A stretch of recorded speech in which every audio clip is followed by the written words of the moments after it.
You're not my real daughter. The words sliced through the air like a dagger. Everyone at the dinner table froze. Forks suspended midair. Conversations killed mid-sentence. I blinked, heart pounding, lips trembling as my father, Gregory Sanders, rose from his seat and pointed a trembling finger at me. You mean nothing to me, Emily, he spat. I raised you out of obligation, not love. The room shifted with gasps. My cousin Haley choked on her wine. My Uncle Rick muttered, well damn. And my mother, Vanessa Sanders, just folded her arms and smirked coldly. It's time someone told her the truth. I couldn't breathe.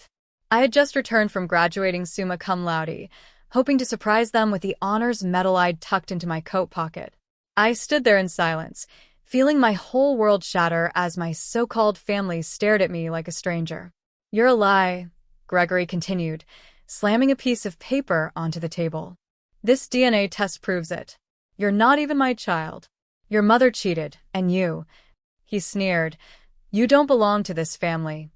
The shame hit me like a brick wall. My cousin Josh snorted. Haley gave a low chuckle and whispered, figures. She always looked off. Even my own mother didn't flinch. I want you out of here, Gregory barked. Leave this house and don't come back. I stood frozen. My throat ached. My legs didn't move, but I turned slowly toward the door. Then, a chair scraped loudly across the hardwood floor. A heavy cane struck the ground. Everyone turned. My grandfather, Walter Sanders, the former Marine and respected patriarch, stood up from the head of the table. At 78, he was still as commanding as ever. His steely eyes locked on my father. You shouldn't have said that, he growled. Gregory looked confused. Dad, what are you? You should not have said that. The silence was thunderous. Walter turned to me. Emily, stay right where you are. My vision blurred. My feet obeyed. Walter reached into the inside of his blazer and pulled out a thick yellow envelope. He tossed it across the table with the same force a judge might slam a gavel. It landed right beside the DNA report. Read it, he said. Gregory scoffed. What the hell is this? A truth I've kept locked away. Until now. Gregory opened the envelope. As he read, color drained from his face. His lips moved, but no sound came. His hands started to tremble. He looked up at Walter. This isn't true. You forged this. But Walter wasn't done. He turned to the room. You all want the truth? Here it is. Emily is not only my granddaughter, she is the sole heir to the Sanders estate. That letter confirms it.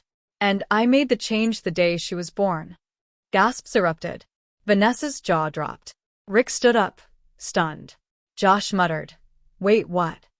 Walter walked over to me and pressed another envelope into my hand. This is for you, Emily. Every deed, every asset, every account. You are the future of this family. You always were. I opened my mouth but couldn't speak. My voice was gone, trapped behind years of silence and pain. Walter's gaze turned ice cold as he faced Gregory. She's not leaving tonight, son. You are. Gregory stared, horrified. Dad, you can't. Get out of my house. Before I have security drag you out. No one moved to stop it. Not Vanessa. Not Haley. Not a soul. Gregory's shoulders sagged. He fell to his knees, right in front of me.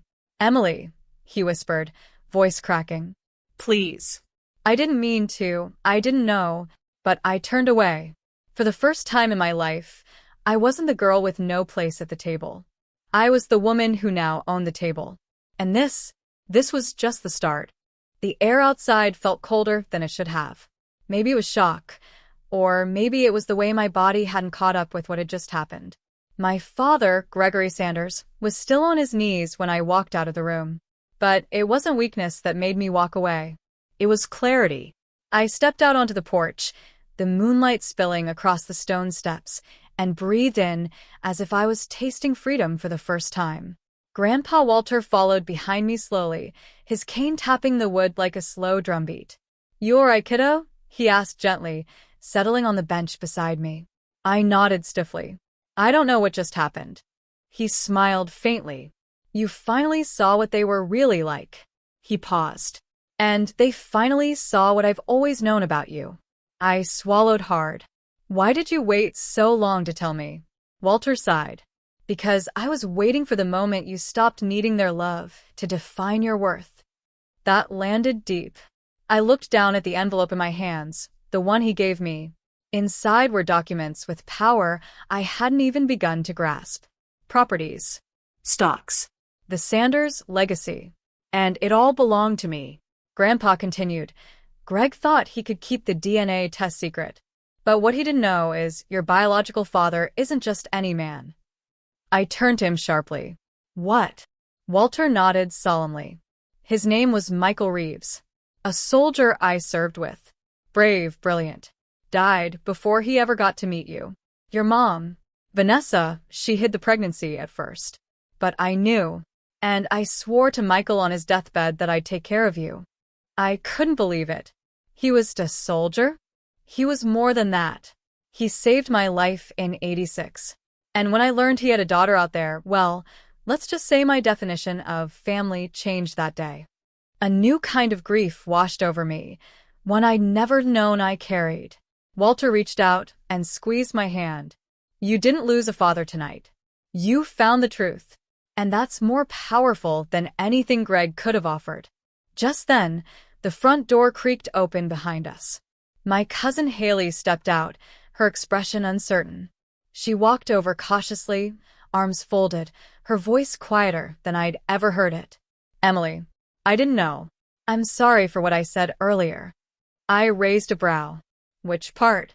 When you laughed? Or when you called me a mistake? Her face flushed red. Both. We all thought Grandpa would leave everything to Dad or Rick. Walter's voice turned to steel. Well, they thought wrong.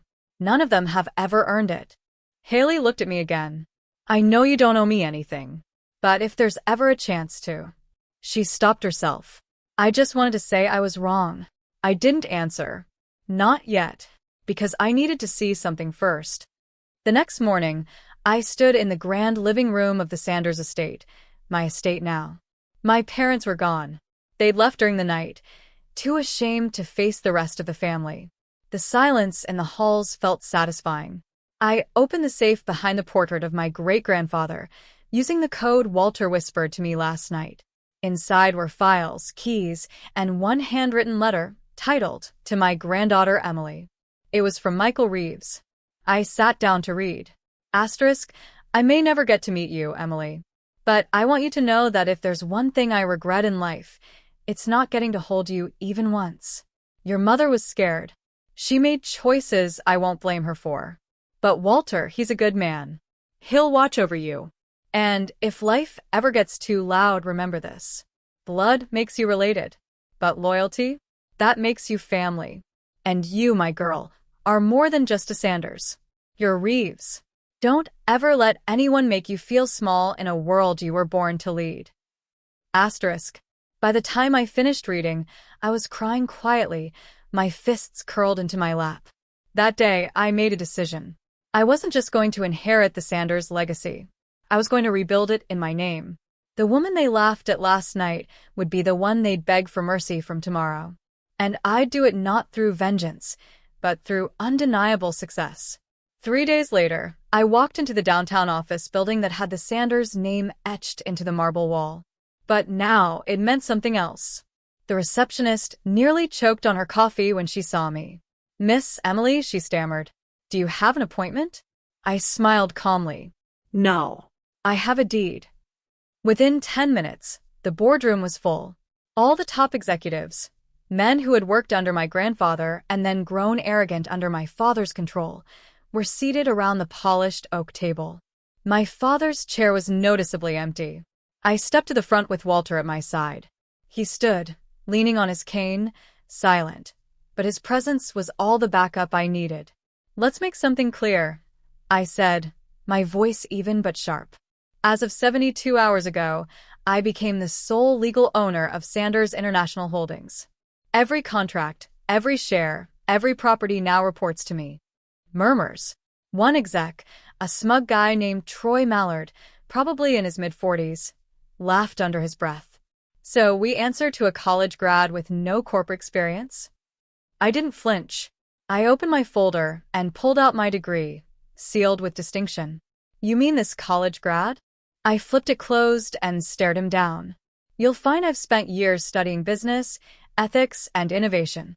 While some of you spent that same time embezzling bonuses, cheating the books, and coasting on my grandfather's reputation. Troy stiffened. I dropped another folder on the table, one full of audit records I'd quietly pulled with Walter's help.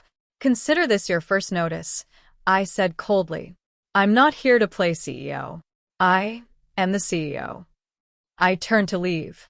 And, by the way, your company credit cards have been frozen until I decide who's worth keeping.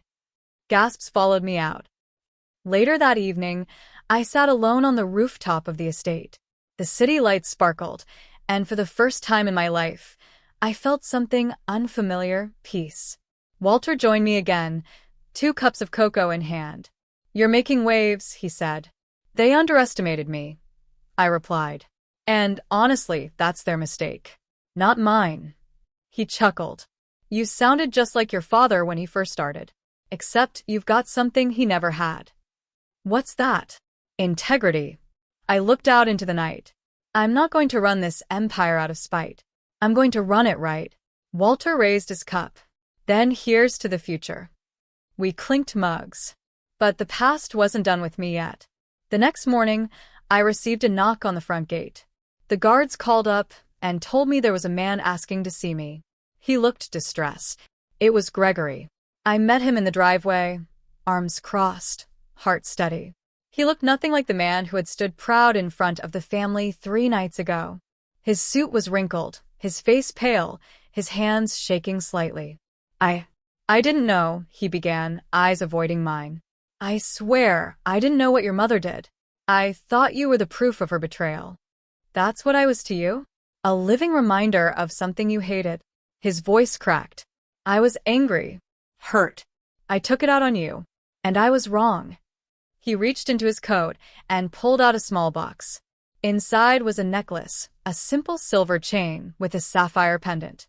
Your real dad, Michael, he gave this to me before he left on that mission. Asked me to give it to his daughter one day. I kept it locked away out of guilt, I think. I stared at the pendant for a long moment, then looked back at him. Is this your apology? It's everything I've got. I didn't take it. Instead, I said quietly, I don't hate you, but you don't get to be in my life anymore.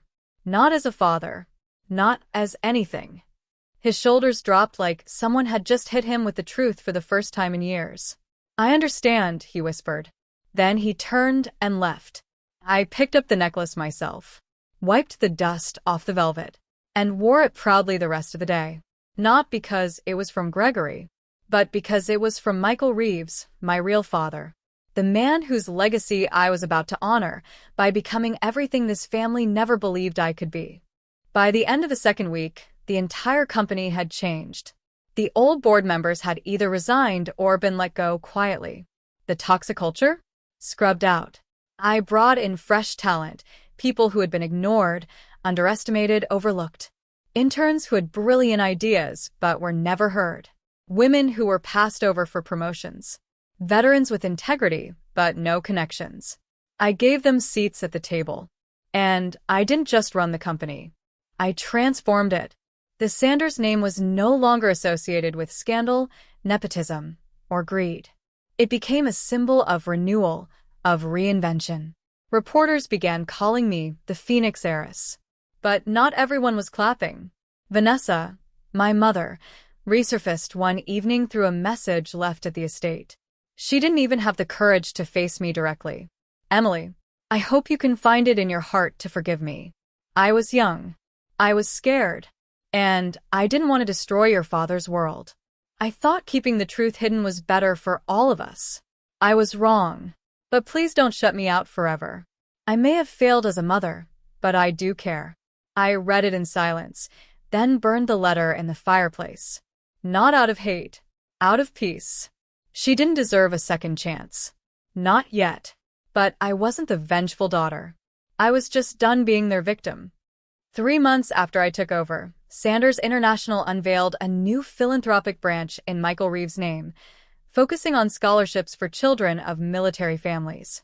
At the opening ceremony, I stood on the stage in a deep navy dress, the sapphire necklace catching the light. Walter sat in the front row, beaming with pride. "I stand here today," I began, voice steady, "not just as a CEO or the granddaughter of Walter Sanders. I stand here as the daughter of a hero, a man who never got to see me grow up, but left me a legacy anyway." Applause roared. I paused, eyes misting. This foundation isn't just a tribute. It's a vow. To never let a child grow up feeling like they don't belong. To never let a voice go unheard because of bloodlines, class, or shame. That night, the front page of the Tribune read, "From disowned to dominant, Emily Reeves Sanders rewrites her story." And yet, the past still had one surprise left.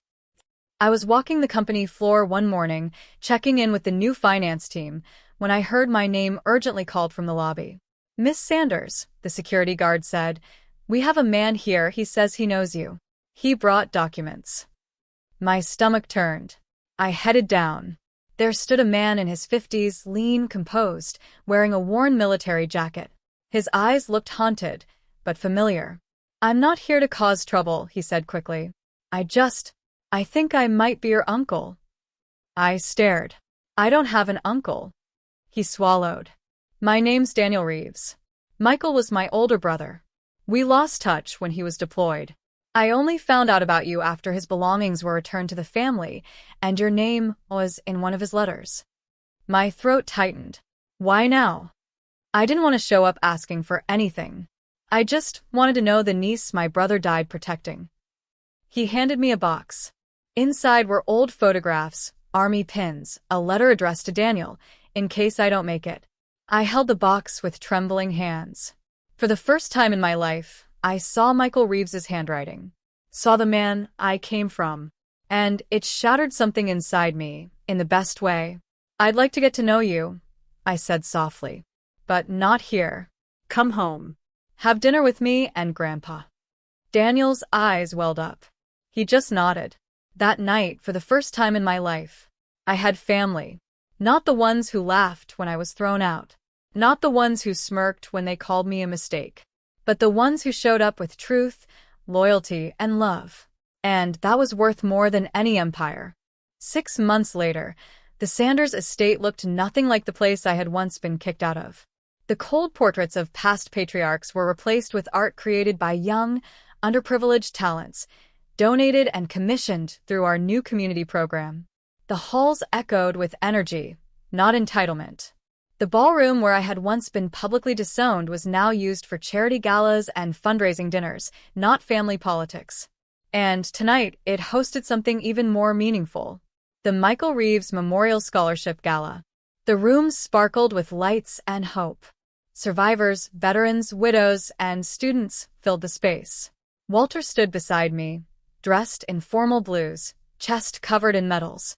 And Daniel, my uncle, shook hands with donors, eyes bright, voice strong. It wasn't just a gala. It was healing. The night reached its peak when I stepped on stage, nervous, emotional, but stronger than I'd ever been. "I was disowned in this room," I began, voice steady. "But tonight, I reclaim it." The crowd went quiet. I was told I wasn't blood, that I didn't belong. But the truth is, family is not defined by DNA. It's defined by love, by loyalty, by the people who choose to stand beside you when it matters. I paused. I know what it's like to feel unwanted, to be discarded by the people who were supposed to protect you. But I also know what it's like to rise anyway, to turn rejection into redirection, and to make your pain your power. I looked out and saw faces crying. Some nodding, some holding hands.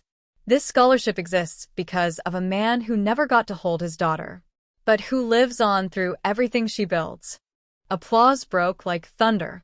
I stepped down, and Walter pulled me into a hug, whispering, "Your father would be so proud."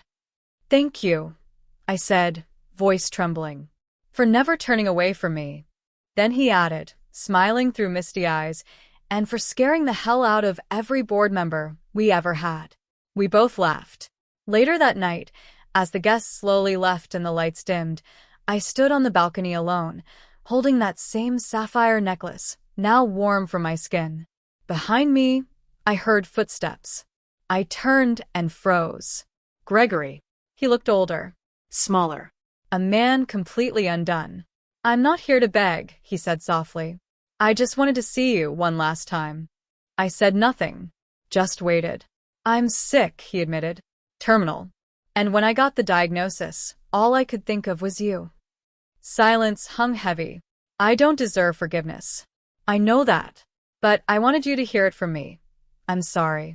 Not for what you've become, because that's incredible, but for what I didn't have the courage to be." For the first time, he didn't look like the man who hurt me. He looked like a man finally facing the weight of his choices. "I don't hate you," I said quietly, "but your time in my story is over." He nodded. "Fair enough." And with that, he turned and walked away. I never saw him again. A year later, the Sanders Reeves Foundation had funded over 200 scholarships, opened 3 shelters, and launched mentorship programs for girls growing up in broken homes. One day, a little girl, 8, maybe 9, walked up to me during a foundation event and tugged my sleeve. "Are you the lady whose dad said she didn't belong?" I knelt down, surprised. I am." She grinned, tooth missing. "My mom says you're a superhero now." I smiled back, heart swelling. "Well, I don't have a cape, but I do have something better." "What?" "A second chance." She hugged me tight. I held her longer than I needed to, because that was what it was all about. I didn't get revenge. I didn't get even. I got better. I turned their rejection into a revolution. And I'd never go back. Not for a second. Not even to look.